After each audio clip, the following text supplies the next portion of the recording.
بسم اللہ الرحمن الرحیم۔ السلام علیکم۔ سیف ایک بوڑھا کسان تھا۔ وہ ایک محنت کش آدمی تھا۔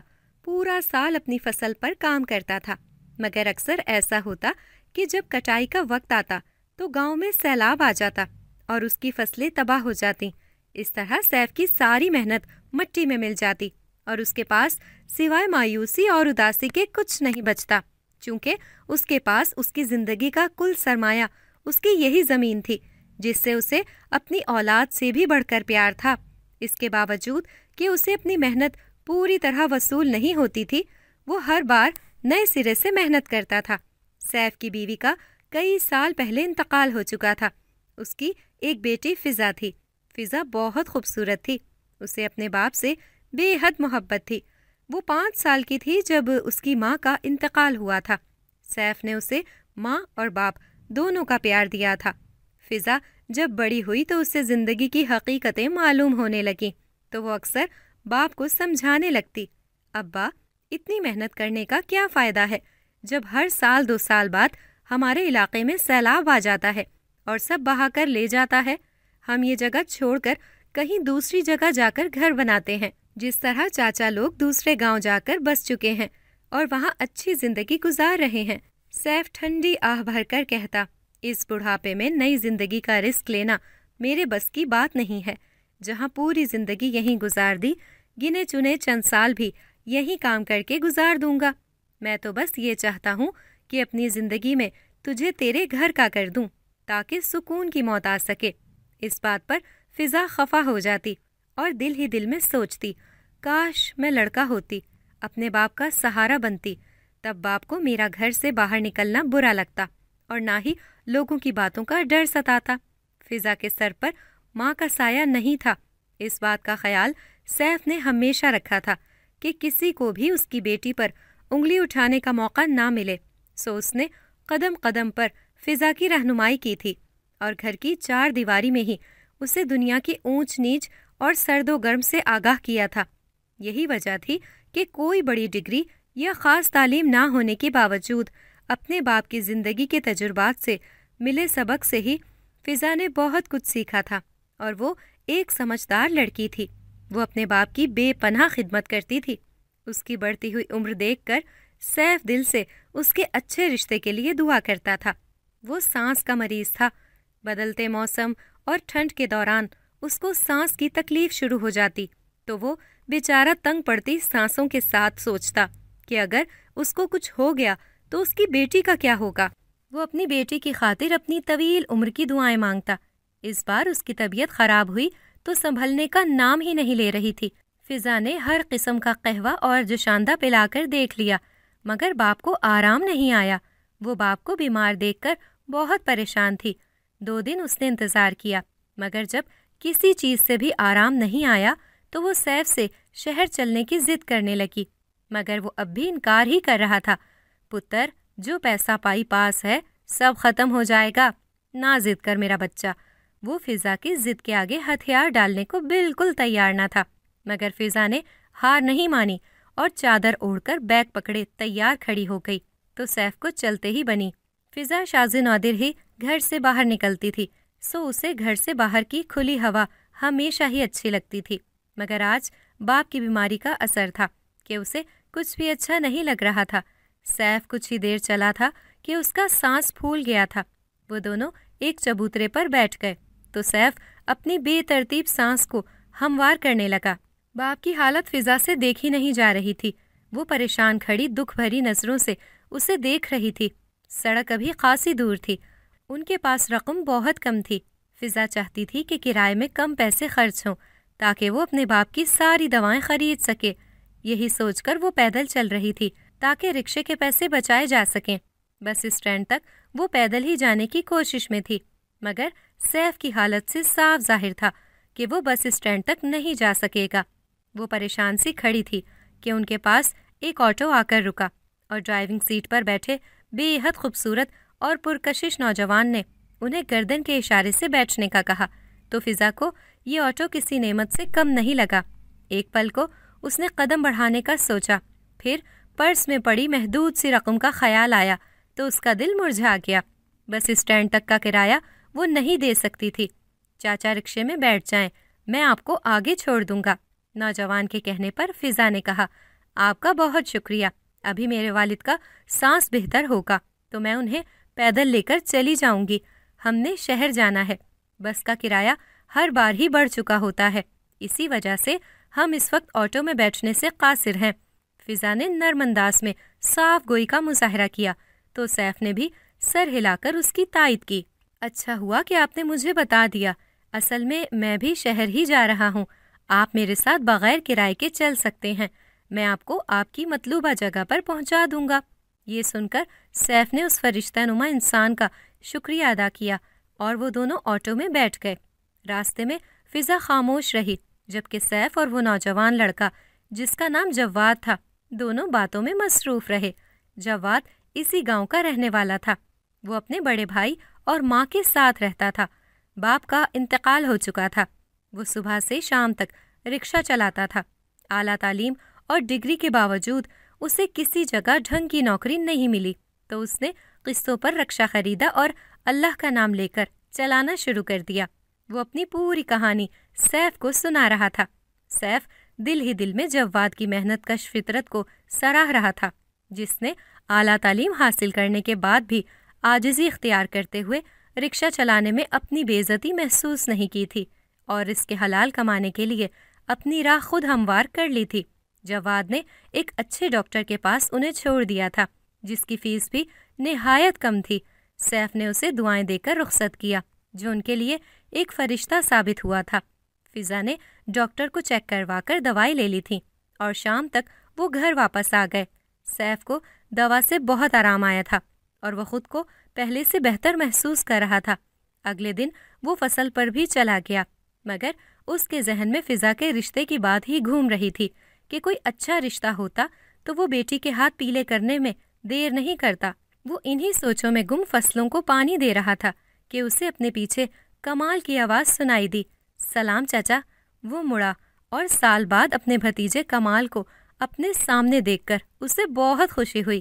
وعلیکم السلام، کہو کیسے آنا ہوا؟ سیف نے خوش دلی سے پوچھا تو وہ اپنے دانتوں کی نمائش کرتا ہوا بولا، ادھر سے گزر رہا تھا، سوچا کہ چاچا جی سے سلام کرتا جاؤں۔ ہاں ویسے تو چاچا کی کبھی یاد نہیں ستاتی۔ سیف نے شکوہ کیا تو وہ خاموش رہا۔ کیا بتاؤں چاچا، جب سے یونیورسٹی میں داخلہ لیا ہے ٹائم ہی نہیں ملتا کہیں آنے جانے کا۔ وہ ادھر ادھر کی کچھ باتیں کر کے چلا گیا مگر سیف سوچ میں ڈوب گیا کہ اگر وہ بھائی سے بات کرے تو ضرور فضا کا رشتہ اس کے کسی بھتیجے سے طے ہو سکتا ہے۔ وہ بہت جلد اپنے بھائی سے مل کر یہ بات کرنا چاہتا تھا۔ اس کے بڑے بھائی کے 4 بیٹے تھے جن میں سے 2 غیر شادی شدہ تھے اور دونوں فضا سے عمر میں بڑے تھے۔ امید کی کرن دکھائی دی تو اسے اپنا وجود بھاری بوجھ سے آزاد ہلکا پھلکا محسوس ہونے لگا۔ اگلے روز وہ ناشتہ کرتے وقت فضا سے مخاطب ہوا اور بولا، ہم 2 دنوں کے لیے تیرے اسحاق چچا کے گھر چلتے ہیں۔ کیوں ابا؟ فضا کو حیرت ہوئی۔ 2 سال ہو گئے ہیں، ملاقات نہیں ہوئی، قسمِ بھائی کی بڑی یاد ستا رہی ہے، زندگی بھاگی چلی جا رہی ہے، وقت گزرنے کا پتہ ہی نہیں چلتا۔ اسحاق نے بھی ادھر کا رخ نہیں کرا، میں خود چلا جاتا ہوں۔ بھائی بھائی میں کیسی انا اور خودداری؟ سیف نے کہا اور دل ہی دل میں خود کو بھی تسلی دی۔ ٹھیک ہے ابا، تیری یہ چاہ ہے تو ہم ضرور جائیں گے۔ فضا نے باپ کی خوشی کی خاطر کہہ تو دیا تھا مگر سچ تو یہ تھا کہ فضا کو ان کے گھر جانا بالکل پسند نہیں تھا۔ تائی فرحت بڑی منہ پھٹ اور مغرور سی تھیں، اسے اپنے بیٹوں اور دولت پر بڑا ناز تھا۔ کچھ 2 بہویں بھی جی حضوری کرنے والی ملی تھیں، سو پاؤں زمین پر نہ ٹکتے تھے۔ ان لوگوں سے ملے انہیں سال بیت جاتے تھے۔ وہاں فرحت کے میکے والوں کا آنا جانا تھا اور انہی کی اہمیت تھی۔ غریب رشتہ دار کی اہمیت ہی بھلا کیا ہوتی ہے؟ سوائے ایک بدنما داغ کے غریب رشتہ دار کی کوئی اہمیت نہیں ہوتی۔ یہی حال سیف کا تھا۔ خیر، سیف اپنے کندھے پر رومال رکھتا ہوا کھیتوں پر چلا گیا اور پیچھے فضا اداس سی بیگ میں اپنے اور سیف کے جوڑے رکھنے لگی۔ اسے معلوم تھا کہ اس کے بابا اسے اکیلا چھوڑ کر ہرگز نہیں جائیں گے، سو نہ چاہنے کے باوجود جانا ضروری تھا۔ سیف کھیت پر پہنچا تو آلو کی فصل پک کر تیار تھی۔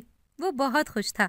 وہ ابھی وہاں کا جائزہ ہی لے رہا تھا کہ ایک عورت آم کے پیڑ کے پاس نمودار ہوئی۔ تو سیف حیران نظروں سے اسے دیکھنے لگا۔ اچانک اپنے سامنے اس عورت کو نمودار پا کر وہ اچھی طرح سمجھ چکا تھا کہ اس عورت کا تعلق جنات سے ہے۔ بابا، میری بچی کو آزاد کروا دو، خدا کے لیے، وہ ہاتھ جوڑ کر روتے ہوئے کہہ رہی تھی۔ سیف ناسمجھی کے عالم میں اسے دیکھ رہا تھا، مگر اس سے پہلے کہ وہ کچھ پوچھتا روتی ہوئی عورت دھواں بن کر ہوا میں غائب ہو گئی۔ سیف حیران کھڑا رہ کر یہ منظر دیکھتا رہا۔ وہ کون تھی اور وہ کس قید کا ذکر کر رہی تھی؟ پورا دن سیف کے ذہن میں یہی بات گھومتی رہی۔ وہ جو صبح کو بڑا خوش باش تھا، اس واقعے کے بعد پورا دن اس کے دل پر اداسی طاری رہی اور وہ اس بے بس جنزادی کے بارے میں سوچتا رہا۔ وہ بہت مجبور لگ رہی تھی۔ اگلے دن وہ اپنے بھائی سے ملنے کے لیے روانہ ہو گیا۔ فضا سامان کا بیگ باپ کے ہاتھ سے زبردستی لے کر بیزار سی باپ کے ساتھ ساتھ چل رہی تھی۔ وہ ان کے گھر کے سامنے کھڑے ہوئے تو فضا اس بڑے سے گھر کا لمبا چوڑا دروازہ دیکھ کر حیران رہ گئی۔ خوبصورت دیواریں اور رنگین دروازہ دیکھ کر ہی رہنے والوں کی عمارت کا اندازہ اچھی طرح لگایا جا سکتا تھا۔ تایا اسحاق نے بڑی جلدی ترقی کی تھی۔ ابھی چند سال پہلے ہی ان کا مکان کچا ہوا کرتا تھا، مگر بیٹوں کے ہوتے ہوئے ان کی قسمت بدلتے دیر نہیں لگی۔ کاش وہ بھی اپنے بابا کا بیٹا ہوتی۔ ابھی وہ یہ سب سوچ ہی رہی تھی کہ کمال نے دروازہ کھولا اور عادت کے مطابق انہیں دیکھ کر اپنے دانتوں کی نمائش کر دی۔ وہ دونوں کمال کے ساتھ گھر کے اندر داخل ہوئے تو سب لوگ ان کو دیکھ کر خوشی سے ملے، مگر فرحت نے اپنی چھوٹی چھوٹی آنکھوں کو گول گھما کر دیکھا تھا اور پھر فضا کے ہاتھ میں پکڑے بیگ پر نظر پڑی تو اس کے دماغ میں خطرے کی گھنٹی بجنے لگی۔ سوچنے لگی کہ دونوں باپ بیٹی یہاں ہمیشہ کے لیے نہ رہنے آئے ہوں۔ فضا تایا اور بھابھیوں سے ملنے کے بعد آخر میں کھڑی تائی کے قریب آئی تو وہ چپ نہ رہ سکی اور بولی، بیگ تو بڑا بھرا بھرا سا لائی ہو۔ بظاہر میٹھے انداز میں ہنستے ہوئے کہا گیا تھا، مگر فضا بات کی گہرائی کو بہت اچھی طرح سمجھتی تھی۔ تبھی بولی، جی 2 دن کے لیے آئے ہیں۔ فرحت کے چہرے پر اطمینان پھیل گیا تھا، ورنہ اس بیچاری کو یہی ڈر لگا رہتا تھا کہ کہیں شوہر کے غریب رشتہ دار ان کی دولت مندی اور بڑے گھر سے متاثر ہو کر یہاں رہائش کرنے کا نہ سوچ لیں، اس لیے وہ ان سے ملنا پسند نہیں کرتی تھی۔ خیر، رات کو جب فضا کھانے کے بعد سونے کے لیے چلی گئی تو سیف نے بھائی سے بات کرنے کی ٹھانی اور اپنی خواہش کا اظہار کیا تو اسحاق خاموش ہو گیا، جبکہ فرحت کے تاثرات ایسے تھے گویا 1000 واٹ کا کرنٹ لگا ہو۔ بس کر دیں بھائی، میں تو پہلے ہی سمجھ گئی تھی کہ تم ضرور اپنے کسی مطلب کے لیے آئے ہو۔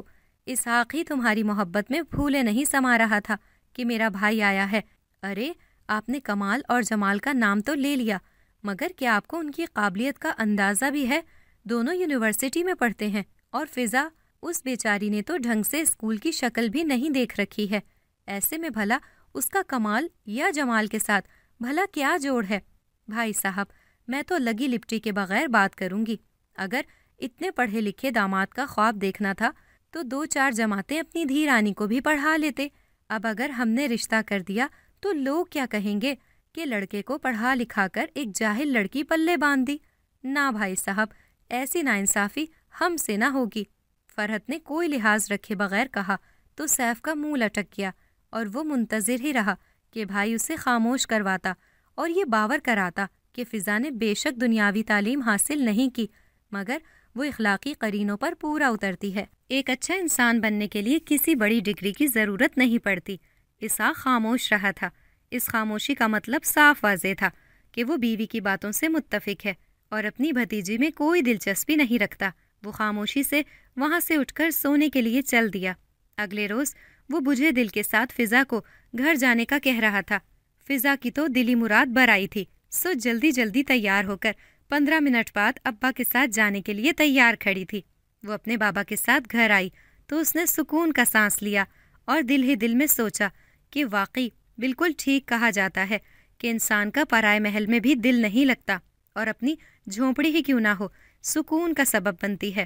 کمال باپ کے کہنے پر انہیں گھر تک چھوڑ گیا تھا۔ سیف بھائی کے اس بے مروت بھرے انداز سے بہت دل برداشتہ ہوا تھا اور دل ہی دل میں اپنی غلطی تسلیم کر رہا تھا کہ اسے اللہ کے سوا کسی انسان سے امید نہیں لگانی چاہیے تھی۔ اگلے روز وہ اپنے کھیت پر گیا تو وہ انہی سوچوں میں گم تھا، مگر وہاں پہنچا تو اس کا دماغ بھگ سے اڑ گیا۔